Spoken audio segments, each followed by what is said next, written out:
Je n'oublierai jamais le moment où j'ai compris que mon rêve venait de se transformer en cauchemar.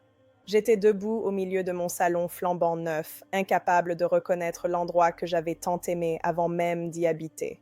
Des piles de cartons étrangers, des meubles qui ne m'appartenaient pas, des objets qui semblaient m'observer. Tout semblait m'accuser d'avoir perdu le contrôle de ma propre vie. Ma sœur, installée dans mon fauteuil préféré, parlait de notre maison comme si mes années de sacrifice n'avaient été qu'un simple détail dans son histoire.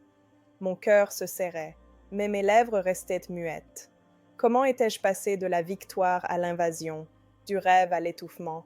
À cet instant, j'ai compris que si je ne faisais rien, je finirais étrangère dans la maison que j'avais mis 10 ans à construire. Et c'est là que la peur s'est installée, la peur de me sacrifier encore une fois, mais cette fois-ci au point de disparaître complètement. Pendant 10 longues années, j'ai économisé chaque franc, chaque petite pièce, comme si chaque centime était une promesse que je faisais à mon avenir. Je refusais les sorties inutiles, les vacances au soleil, les achats spontanés. Chaque jour, je me rappelais pourquoi je me privais. Mon rêve de maison. Une maison à moi, belle, spacieuse, lumineuse, où chaque mur résonnerait de ma fierté. Quand je signais enfin les papiers, j'avais les mains tremblantes. Je n'arrivais pas à croire que je tenais entre mes doigts la concrétisation d'un rêve qui avait résisté à la fatigue, aux doutes, aux nuits de calcul et aux jours de travail acharné. Cette maison n'était pas simplement un toit, c'était mon sanctuaire, ma revanche sur toutes les épreuves qui avaient tenté de m'abattre. Je rêvais d'un grand salon, assez vaste pour accueillir ma paix intérieure, un salon de 20 pieds de long où mes pensées pourraient s'étendre sans se heurter aux limites d'un petit espace. La cuisine avec son îlot central représentait une liberté nouvelle. Cuisiner pour moi, recevoir ceux que j'aime, sentir que j'avais enfin un lieu pour partager, pour vivre, pour être enfin chez moi, sans crainte d'être dérangée ou jugée. Je parcourais chaque pièce avec lenteur, comme si j'avais peur de la réveiller de son sommeil. Les planchers ne craquaient pas, les murs semblaient chuchoter « Tu es chez toi ». Mes yeux s'allumaient en imaginant les meubles, les souvenirs futurs, les soirées d'hiver sous une couverture, une tasse chaude entre mes mains, la lumière tamisée. Tout semblait parfait, harmonieux, paisible. J'étais persuadée que rien ne pourrait briser cette sensation de victoire absolue. C'était comme si le bonheur avait choisi de me donner enfin son adresse. Je pensais naïvement que posséder une maison de rêve signifiait que la vie ne pourrait plus me surprendre avec ses coups imprévus. Après tout, j'avais tout planifié jusqu'au moindre détail. Les finances étaient au calculé, les charges anticipées, les réparations éventuelles notées dans une liste. Je croyais que j'avais vaincu l'inattendu, que j'avais fermé la porte aux complications. À cet instant précis, je ne réalisais pas que la vie, aussi belle soit-elle, aime se faufiler par les brèches que l'on ne voit jamais venir. Je respirais fort, emplissant mes poumons de l'air de ma nouvelle maison, comme si j'inhalais une forme de victoire. Je me voyais avancer sereinement dans ce nouveau chapitre de ma vie, loin des drames familiaux, des perturbations imprévues, des sacrifices incompris. Je voulais croire que je n'avais plus rien à prouver à personne. Ce que je ne savais pas encore, c'est que le destin s'amusait à attendre le moment parfait pour me rappeler que l'on n'échappe jamais totalement au poids des liens du sang. Le jour où elle m'a appelée, ma sœur, je n'ai rien soupçonné. Sa voix tremblait légèrement, mais je mis cela sur le compte de la fatigue. Elle m'a dit qu'elle passait dans le quartier et qu'elle voulait voir ma nouvelle maison. J'étais contente qu'elle partage un peu ma fierté. Je n'avais aucune idée que, derrière cette petite visite, se cachait un plan qui aurait transformé ma vie en un désordre émotionnel. J'ai accepté sans réfléchir parce que je n'ai jamais su dire non à ma famille, même quand mon cœur me murmurait de me protéger. Elle est arrivée accompagnée de plusieurs camions, comme si elle déménageait toute une existence qui n'avait jamais tenu dans une seule maison. D'énormes sacs, des cartons scellés à la hâte, des meubles imposants, des objets que je ne reconnaissais même pas. Elle n'avait pas demandé la permission. Elle avait simplement décidé que ma maison serait aussi la sienne. Je suis restée immobile quelques secondes, incapable d'assimiler la scène. Mon esprit répétait « Ce n'est pas ce qui était prévu ». Mon cœur se serrait déjà, pressentant qu'un envahissement venait de commencer. Je me suis surprise à sourire mécaniquement, à faire semblant que tout allait bien, que j'étais heureuse de l'aider. Elle parlait d'un ton assuré, comme si ma maison lui avait toujours appartenu, comme si mes efforts n'étaient qu'un détail sur le chemin de son confort. Elle installait ses affaires partout, envahissant les pièces que je n'avais pas encore eu le temps de rêver complètement. Je sentais ma joie se recroqueviller comme un papier qui brûle lentement sans qu'on puisse éteindre la flamme. Je me suis dit que ce n'était que temporaire. Elle avait peut-être eu un problème, une urgence, quelque chose qu'elle ne voulait pas dire. Mais les jours passaient et les cartons ne se vidaient pas. Ils semblaient se multiplier. La maison que j'avais imaginée comme un lieu d'apaisement devenait un labyrinthe de désordre, un chaos permanent. Chaque fois que je marchais dans le salon, mes pas s'accrochaient à des objets qui ne m'appartenaient pas. Je perdais chaque jour un peu plus mon espace, mais surtout mon souffle.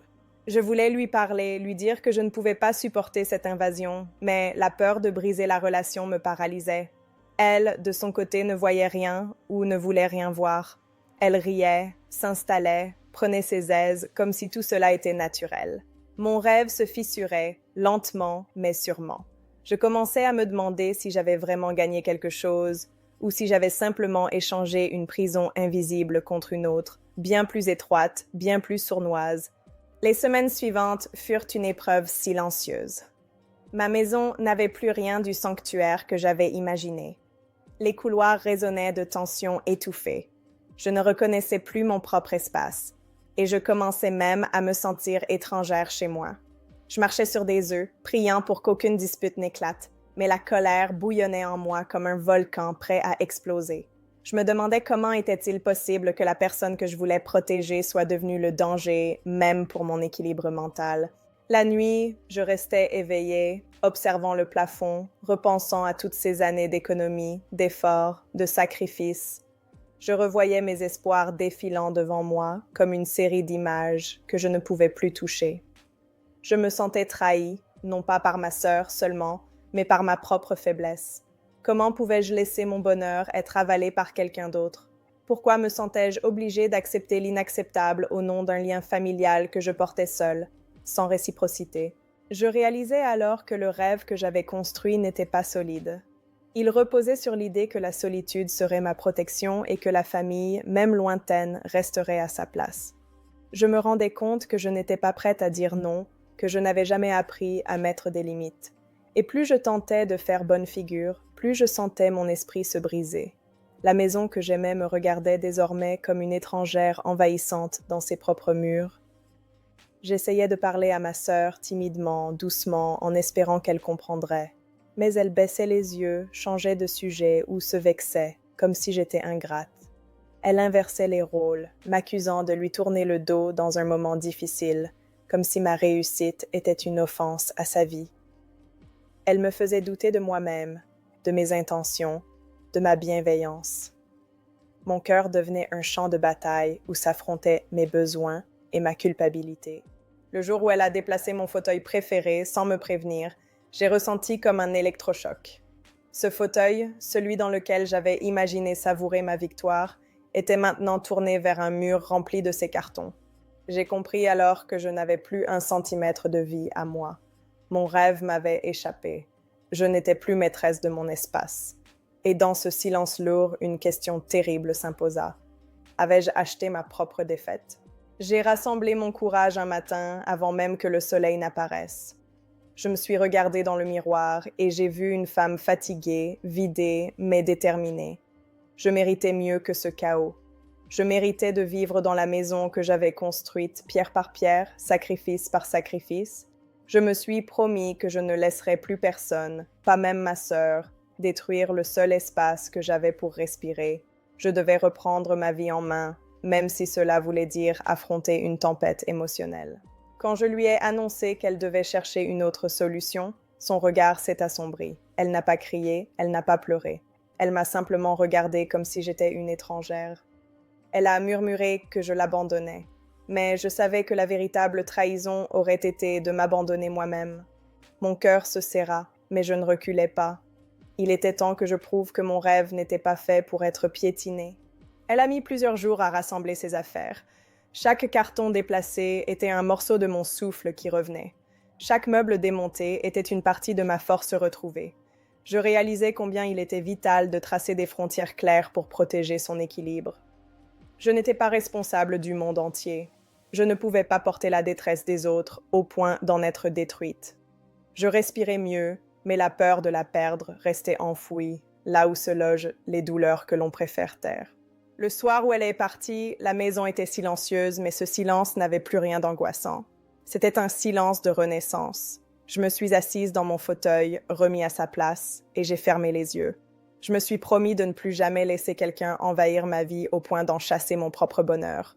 Je sentais encore la douleur, mais aussi une force nouvelle grandir en moi. Le rêve n'était pas mort, il avait simplement appris à se défendre. Maintenant, quand je marche dans mon salon, je sens enfin que la maison m'appartient vraiment.